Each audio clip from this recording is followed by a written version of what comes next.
All right. Hello, everyone, and welcome to another episode of How I Met Your Mortgage. I'm Adam Smith, as always, 99% of the time, with Just the Tips Coaching. I am usually your host. With me, again, most of the time, is one of our other coaches and marketing director, Jen Weber. Good morning, Jen. Good morning, Adam. And Jen, this is the first episode of our fourth season. It is. That's a long run. And we've got a very special guest for you guys today, kind of a quid pro quo guest, as it were. Kyle Malnati. Good morning, Kyle. Adam, good morning. Honored to be here. Oh, well, thank you. Yeah, I was going to say it's been a long time, probably getting on a year since we did your podcast, and I certainly do want to talk about that here over the next 30 minutes, but I trust you've been doing well in that time frame. We haven't seen you in a bit. Yes, and thank you. Thanks for being on the Calibrate Real Estate podcast, and I'm excited to share whatever type of knowledge I might be able to impart on the audience, and again, honored to be here. Cool. Well, then, yeah, by all means, let's get right to that. Why don't you give us a little bit, just a snippet of background about who you are, what you do, how the Calibrate podcast came to be. I did just watch your Best of 2020 episode, which was actually a lot of fun. That was really cool to see those highlights. But, yeah, give us a little bit of background. Thank you. I'm a real estate broker by trade. I've been a commercial real estate broker for the past 16 years. And as I just started that out when I was quite younger, obviously. And as I've gotten a little bit older now, I also work in the residential real estate brokerage space. 4 years ago, I started my own brokerage company here in Denver, which is also called Calibrate Real Estate. So I'm the founding member. My wife and I own the company. And depending on the time that you chat with us, we may have around 10 to 15 people in our company. So we're a boutique brokerage firm. The Calibrate Real Estate podcast started 3 years ago.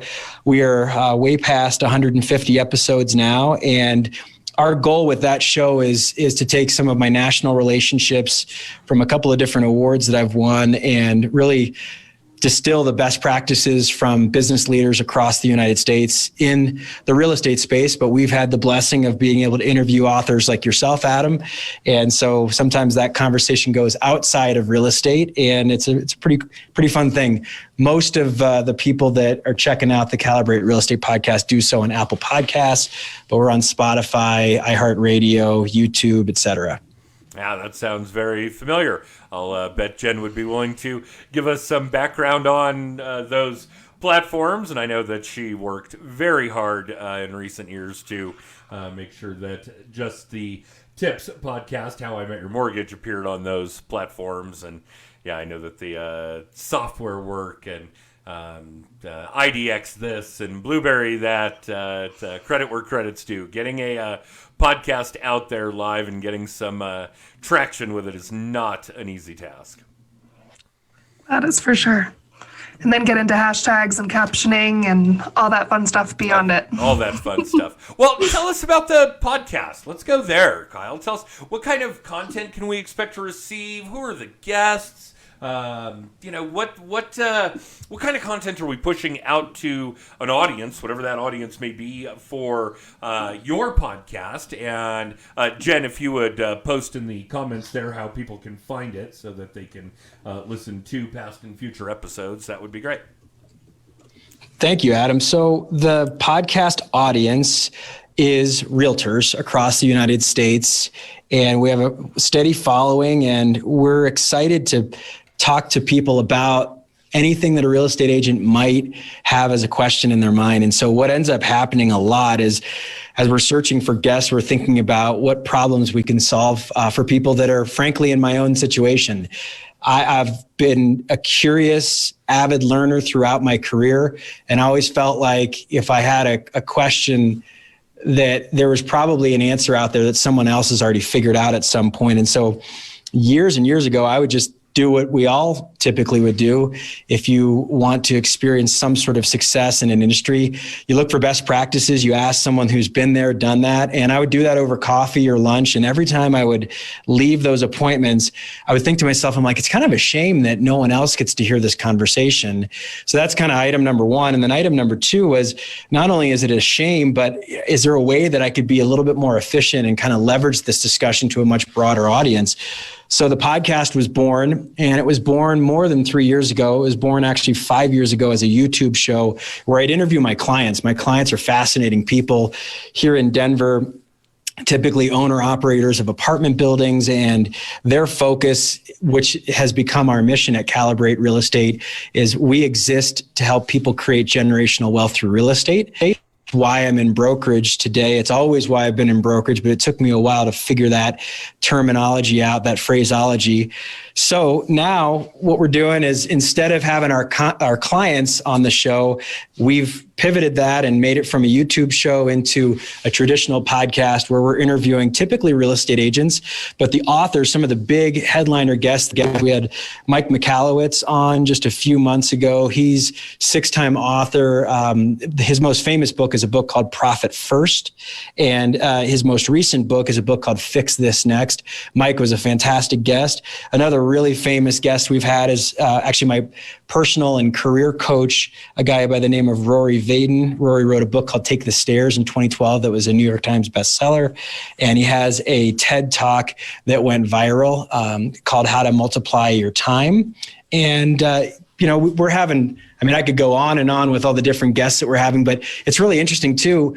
Instead of just all authors or podcast hosts, we also have the everyday realtor that's just succeeding and doing well in their own marketplace. And I think that that's a unique part of our show. Is it's not just the celebrities, it's the practitioners, the people that are out there helping people out and sitting kneecap to kneecap with other clientele in their market, and they're just sharing their ideas on what their businesses are doing and how they're being successful. Yeah, the real boots on the ground people.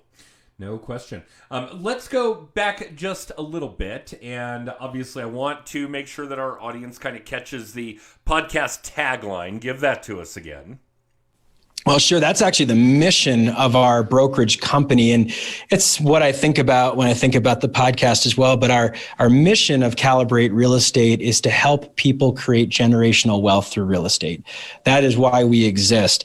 And the podcast, we are here to encourage, empower, and educate real estate professionals by sharing best practices with proven winners in the business space. So that kind of two different missions, but all roads end with generational wealth. And that's anybody that's in real estate. I think that's something that's inherent, but it's taken us a long time to actually come up with those words. And it's gratifying to be there and know that that's a pretty lofty mission for both the brokerage firm and the podcast. And it is. There's no question, although obviously well on their respective ways.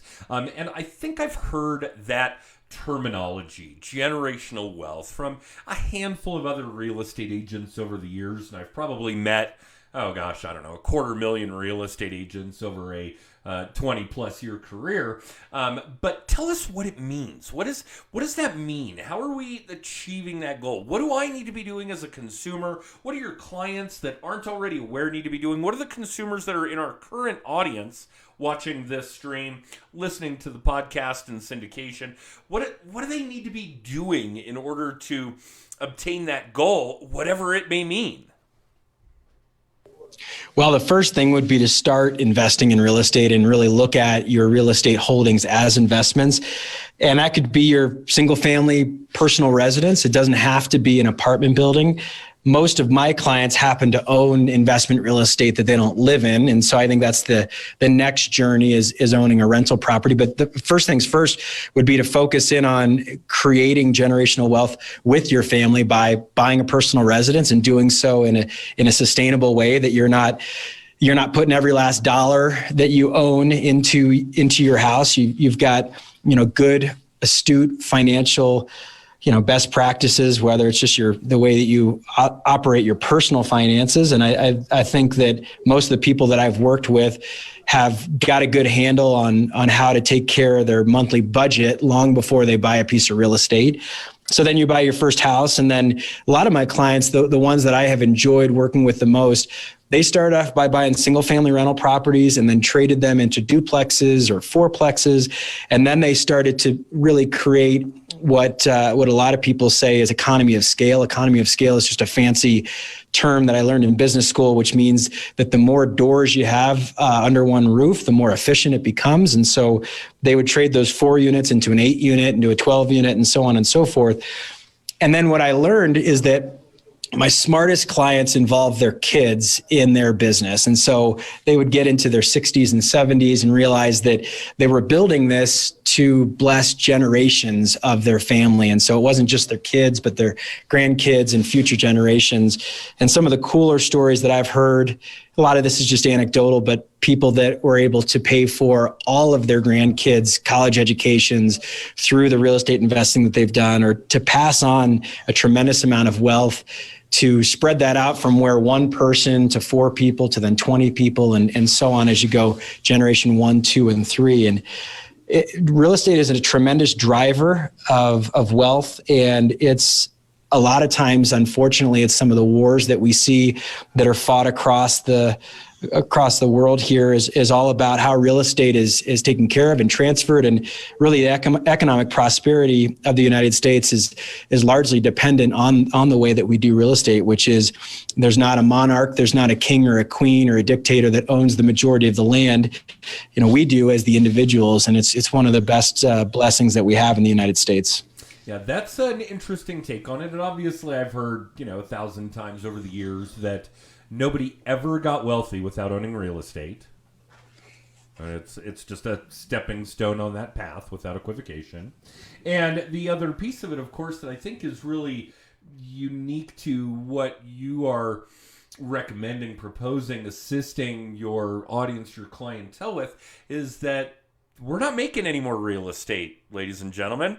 There's only so much earth, and that is what it is. We're not able to create land at will. So yeah, if you are ever contemplating the acquisition of your little piece of the globe, it's time to do it.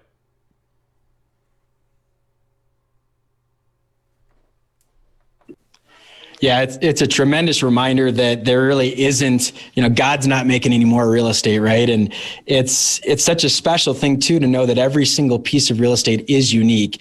It is a wonderful reminder that there's so many different ways to make money. And it's not just about making money. I think that is a lot of times people look at generational wealth as, okay, so how can I get me some more money, right? And at the same time, some of the best investors that I've ever seen have charitable endeavors that are a part of why they're so focused on continuing to increase their net worth, is so that they can continue to give to other nonprofits, give to their local churches, give to their local temples, whatever that is, to simply make the world a better place. So that's a very altruistic way of looking at it. But the reality is, at some point, once you've gotten to a certain amount of wealth, you realize, okay, I don't need to really think about myself anymore. Now I can think about how I can benefit the greater world. Yeah, community for sure. And yes, I would agree. Wealth leads to philanthropy. There's no question about it. Well, responsible wealth building leads to solid philanthropy. There's no question. So I think this ties in well to what a lot of our audience wants to see, because I do think that, number one, a big piece of this puzzle when it comes to your real estate business, for those of you listening, your mortgage business, whatever the case may be, is a mindset. And there's no question about it that we've all kind of, those that are successful have all kind of adopted a very zig kind of mentality that if we help people, and we really just help people, the rest of this shit falls into place. You make money, more people want help, you make more money, you get more time with your family, whatever the case may be. But if that's kind of our core, our initial gathering here is to just help as many people as we can, then the rest of it will fall into place. But there's obviously multiple steps between having a proper mindset and really having a successful business, making successful clients, bettering the world in that way. So let's see if we can't fill in a couple of those gaps with you, Kyle. And more specifically about your real estate practice, where do the clients come from? How did they find you? How did you find them? What do you and your team do as far as generating new business? Obviously, for those of you that are new to our podcast, the Just the Tips mentality is focused mostly on lead generation, but building a successful business, and that's obviously a big piece of it. So what does that lead generation perspective look like for Calibrate? Yeah, lead generation is the lifeblood of any business. Sales are the lifeblood of any business. And what ends up happening is it evolves. And I was thinking as you were asking, Adam, of all the ways that I've generated leads. And, back in 2004, so 16, 17 years ago, when I first started out, I was making a lot of cold calls. I was doing research. I knew that as a fresh graduate with my first job under my belt, I knew that I wanted to work in financial services. I knew that I wanted to be involved. That's something I've always been attracted to. My dad was in financial services. My wife's cousin was in financial services in a bunch of different ways. And I didn't want to work on something that seemed intangible or up in the clouds. Like a lot of our, whether you think of stocks, bonds, mutual funds, 401ks, some of your traditional financial vehicles, I wanted to work on something that, mortgages, absolutely.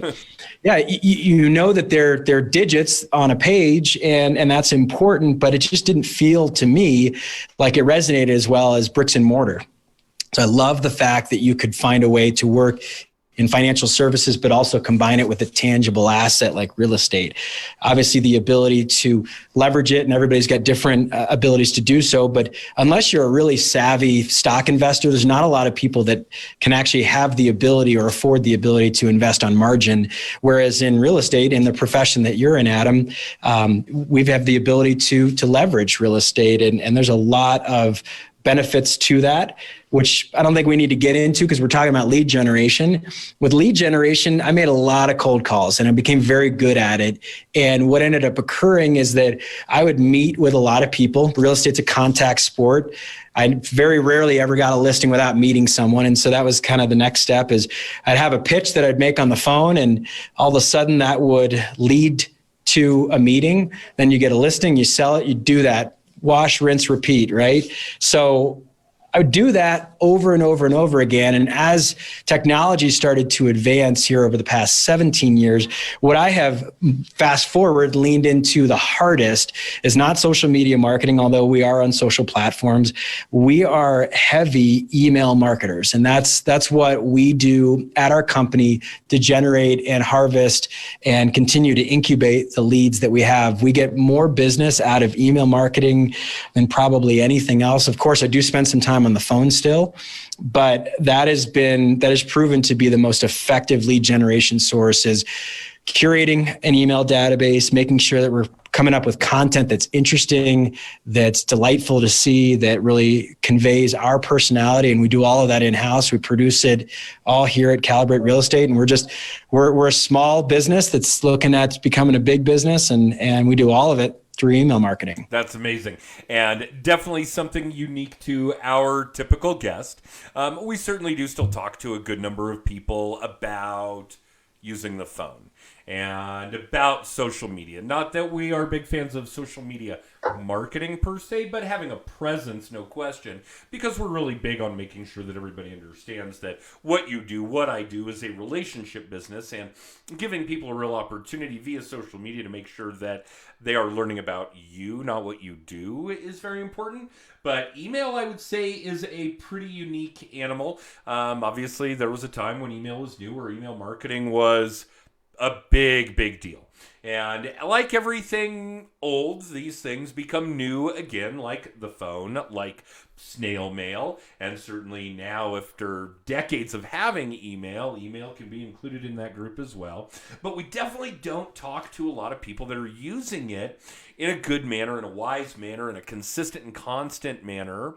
But give us some ideas of what that looks like. Are we hitting our database once a month with a newsletter? Are we, what kind of content are we putting out? Who are we putting it out to? Because, this is definitely fairly unique stuff for well, I'm going to say 2020, albeit a new year, but our first episode of the year. So, this is really cool stuff for us.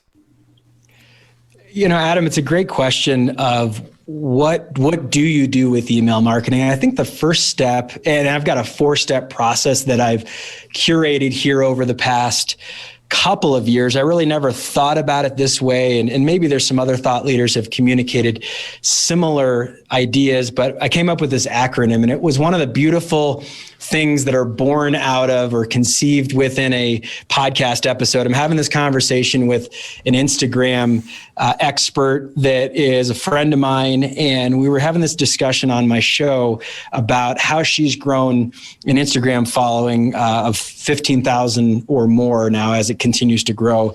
And I'll give credit to her because we came up with this idea live in the show, and it just sort of happened. It was one of these wonderful, magical things. And Rebecca Donatelli and I were sitting chatting, and we were talking about how she grew her audience. And I was thinking about how I grew my email. And a lot of it has to do with this acronym, which is CARE, C-A-R-E. And I actually have it up on the board here. I use it so often with our agents and then other people on our show that I don't want to ever forget it. And so the C is consistent. That's number 1. The A is authentic, number 2.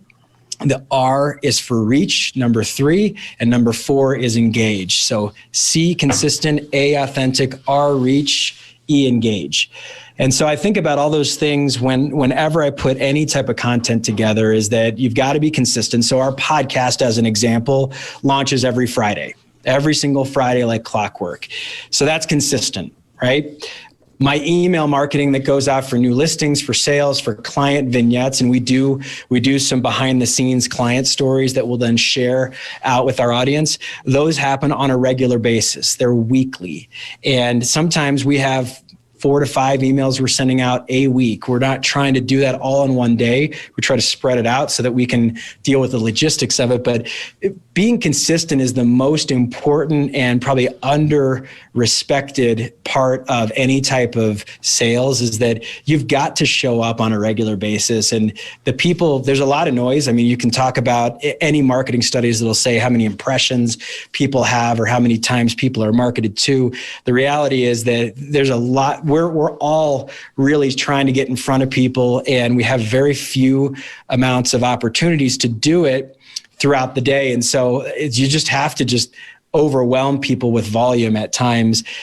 And the thing with consistency is it's going to end up falling short if it's not authentically you. If you're buying your marketing, if you're having someone else curate it and it's not speaking the way that you would speak to someone in person or on the phone, it's probably going to end up falling short, because what's going to happen is that email marketing is really, it's just a big net that's pulling people into the boat, right? And when you're pulling people into the boat, if they're going to then have a communication with you as the captain of the ship, and that communication is very different than the email or the social media or the newsletter, or whatever it is, it's not going to feel like it's going to work out, and they're going to end up bouncing out. And so that's why that first 2 steps is consistent and authentic. Then reach and engagement. What ends up happening with email marketing, it's going to be a little different than social media, is you're going to have an attrition. You'll have a war of attrition. Every time you send out an email, you're going to lose a certain percentage of your following through that unsubscribe button. And that's something that's important. You've got to be constantly adding people back into it. And then engagement. Once people are seeing your emails or your social media posts or whatever you're going through, you've got to follow up with them. Even if it's a quick note, just saying, and it's amazing. I can think of at least 30 people in an email database of over 7,000 people that constantly email me back and forth anytime we send something out. And I sort of smile because it's the same group of people. But if I don't communicate back with them, they'll feel like, oh, he's stuck up or doesn't have enough time to engage with me.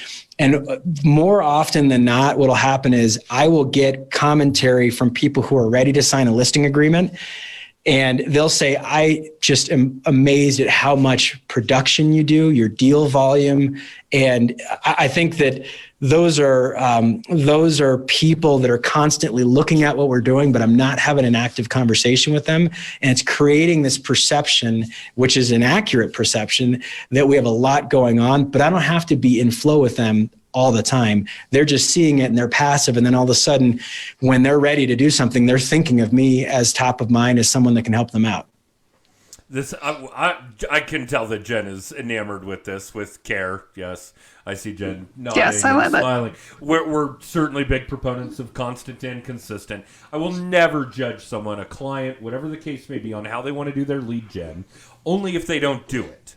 So you've got to be constant and consistent about everything. But no question that we're big proponents of audience, and yes, the attrition and having to, in essence, build that audience back up every time. I mean, this is maybe the single greatest lead gen acronym that we've heard from a guest in 4 years, well, now 4 years of doing this show.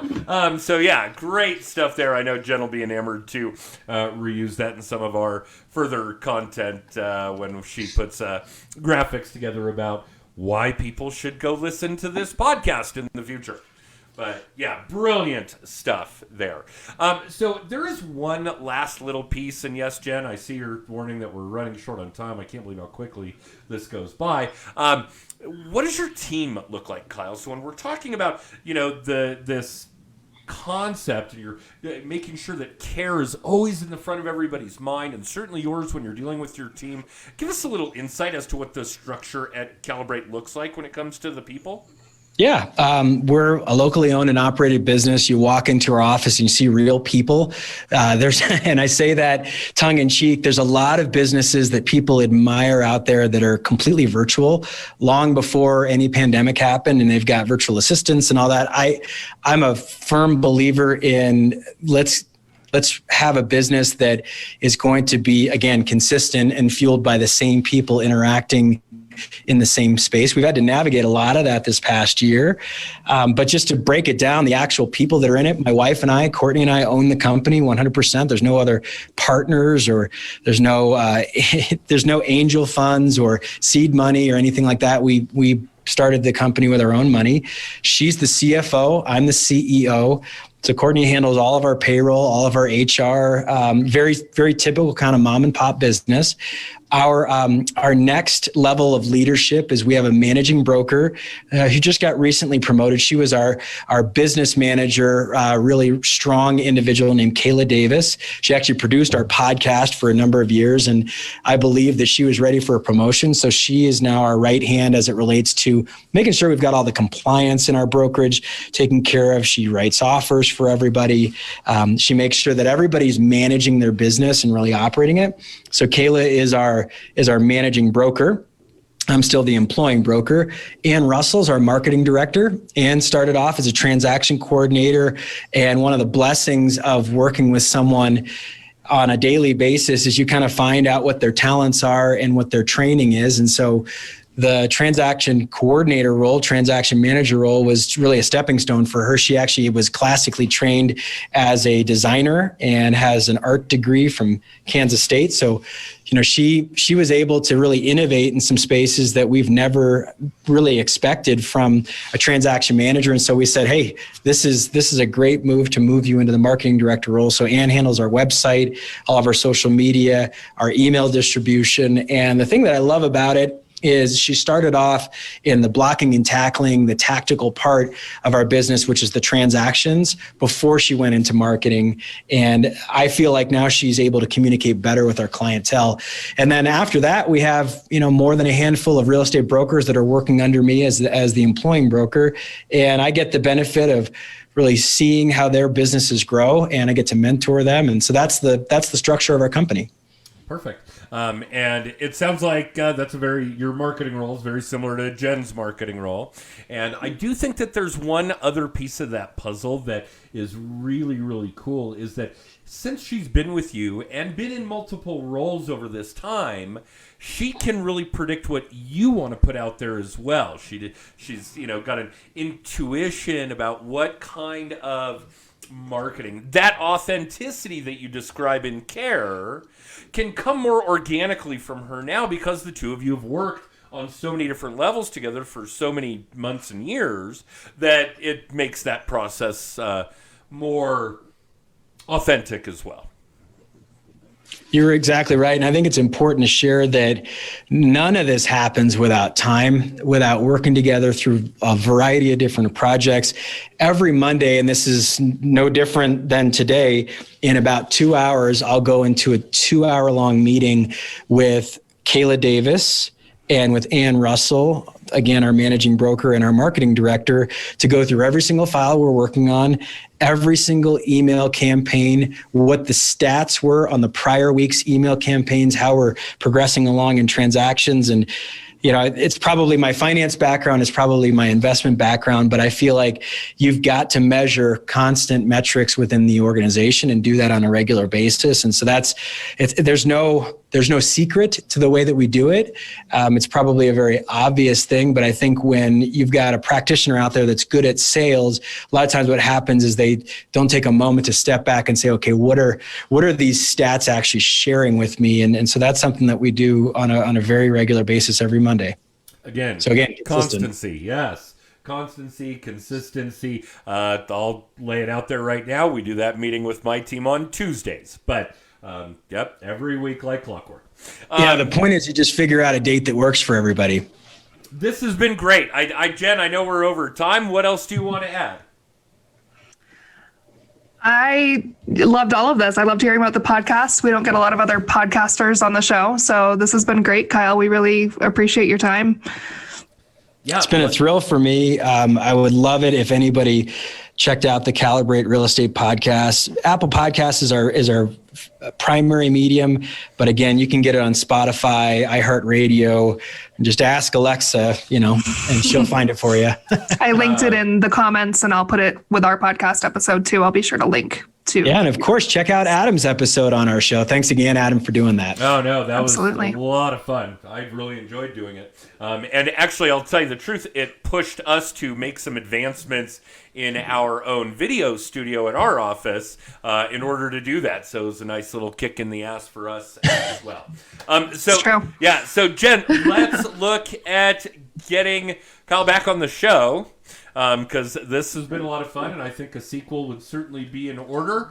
And in the interim, for the rest of you that watched us live, thank you. If you're watching us in syndication or listening to the podcast, again, thank you for that as well. And if you want more information about us, certainly about Kyle, about Just the Tips Coaching, if you want to be a guest on the podcast, if you want to see previous or listen to previous episodes, if you want to catch our weekly video blog, the Weekly Little Tip, by all means, use that text code. If you're watching, it's on the bottom of your screen. If you're listening, it is TIPS. Text TIPS to 63566, and it'll ping you back all kinds of good information. I don't know what else is in there. You can get a copy of my book that way. What else? You can find out information about our annual mastermind event that way. Jen, I'm sure I'm missing some stuff. I should keep a checklist here on my microphone of all the cool stuff you can get by texting TIPS to 63566.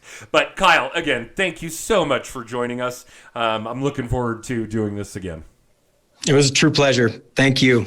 Absolutely. And that's basically it. Jen, anything to add before we sign off? We're kicking Adam off the show next week. Ashley and I are taking over and kicking him off his own show. So be sure to tune in next week for Ashley and my marketing takeover. It'll be a good time. All right. I'm going to take that personally. I may never come That's back. fine. All right. So for the rest of you, thank you for listening, and maybe we'll see you again.